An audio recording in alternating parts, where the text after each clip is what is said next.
allons voir le rôle de l'eau et sa place dans la planète, la préservation de la planète et les questions de changement climatique et d'environnement. Le rôle et la place de l'eau dans la prospérité des nations. Et ici, on l'a aussi montré, il y a beaucoup d'exemples que nous pouvons faire valoir.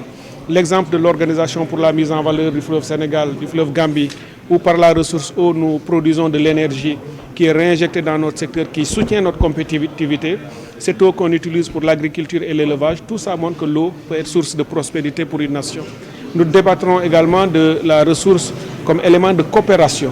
Avec des pays, dans d'autres parties du monde, il y a des pays qui se font la guerre, qui sont en conflit dans la gouvernance et la gestion de l'eau. Ici, depuis les années 75, nos pères fondateurs, nous remercions et félicitons tous les anciens chefs d'État qui ont eu cette vision d'avoir créé l'Organisation pour la mise en valeur du fleuve Sénégal, qui aujourd'hui est un exemple mondial de coopération autour de la ressource et en faire un levier de paix et de prospérité plutôt que de conflit.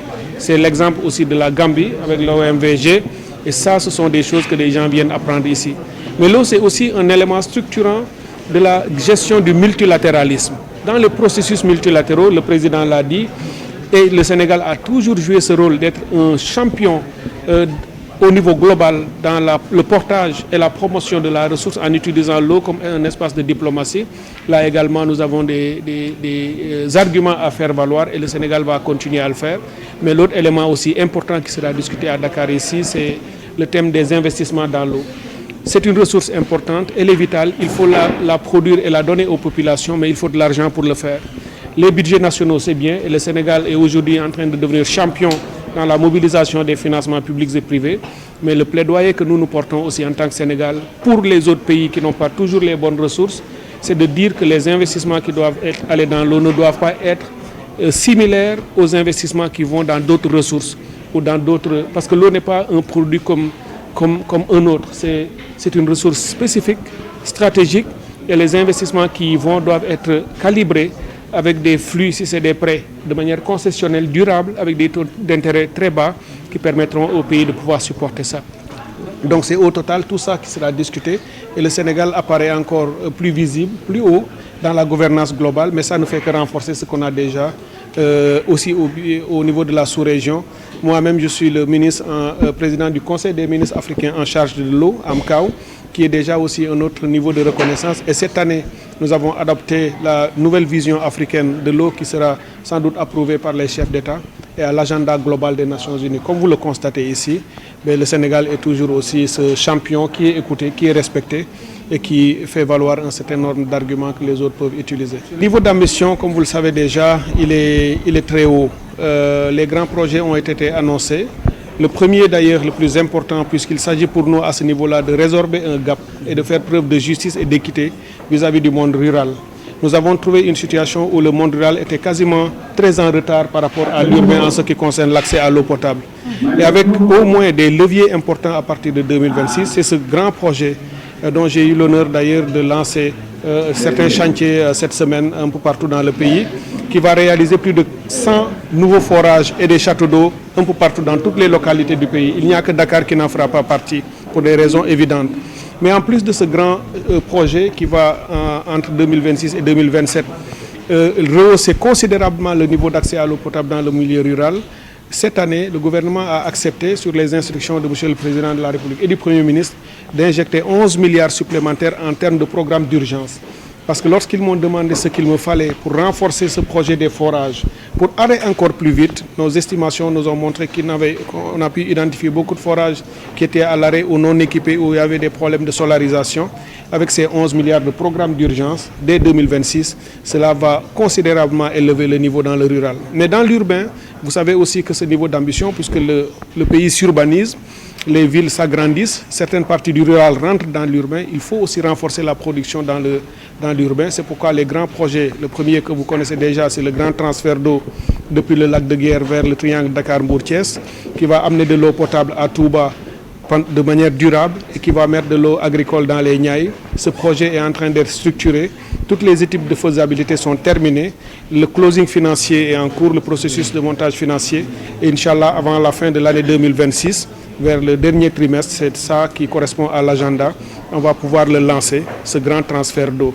L'autre projet de grande envergure, c'est l'usine de dessalement de la Grande Côte, dont nous avions renégocié le contrat avec la compagnie Aqua, une renégociation très favorable à notre pays. Cette usine sera également réalisée avec une nouvelle technologie de solarisation qui va livrer 400 et quelques mille mètres cubes jour dans cette partie du pays.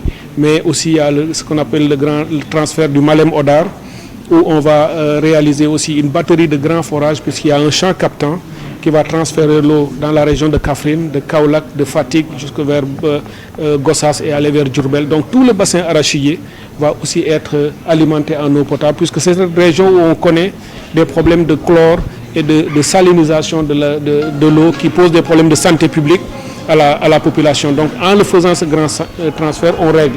On a aussi d'autres transferts au sud avec Diatakunda, vers le Seyou, avec Ziguinchor jusqu'à Kolda, où on aura aussi, Inch'Allah, d'ici 1 à 2 ans, la possibilité de lancer de grands chantiers de transfert.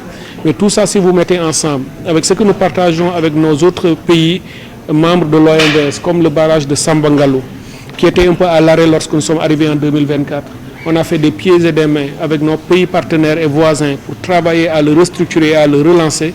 Ce barrage, il sera, Inch'Allah, terminé et il va aussi nous donner non seulement de l'eau potable, mais également plus de 40 000 hectares d'agriculture dans la zone de la vallée du fleuve Gambie, pour aussi l'agriculture dans nos pays. Donc tout ça, ça témoigne de la nouvelle ambition, mais qui doit être accompagnée par des éléments normatifs et de nouvelles politiques.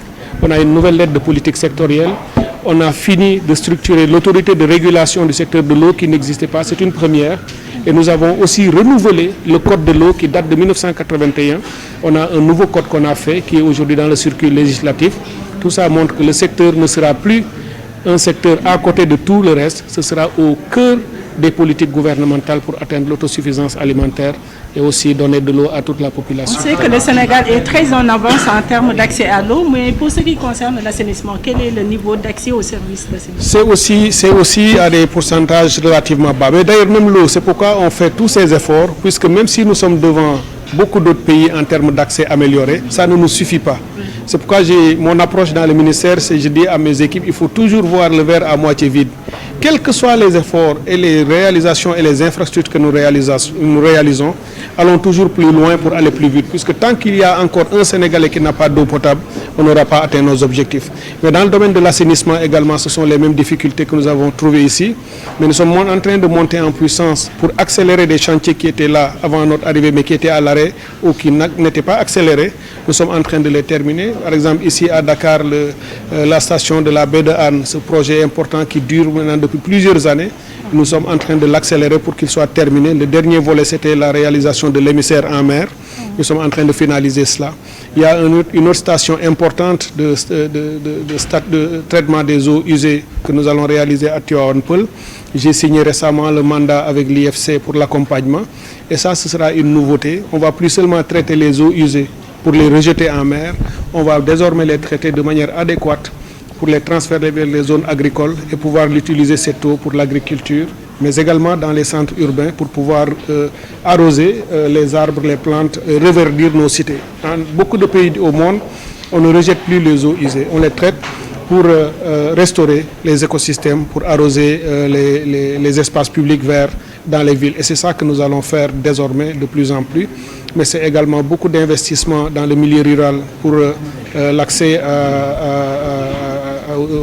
à la dignité, puisqu'on sait que l'eau c'est un droit, mais l'assainissement c'est une question de dignité. Beaucoup de nos concitoyens n'ont toujours pas accès à des toilettes, par exemple, c'est basique pour un être humain. Là, nous avons aussi des programmes au niveau du ministère pour réaliser le maximum d'édicules publics et de toilettes dans le monde rural pour permettre à nos populations de pouvoir aussi accéder à ces équipements qui garantissent leur dignité.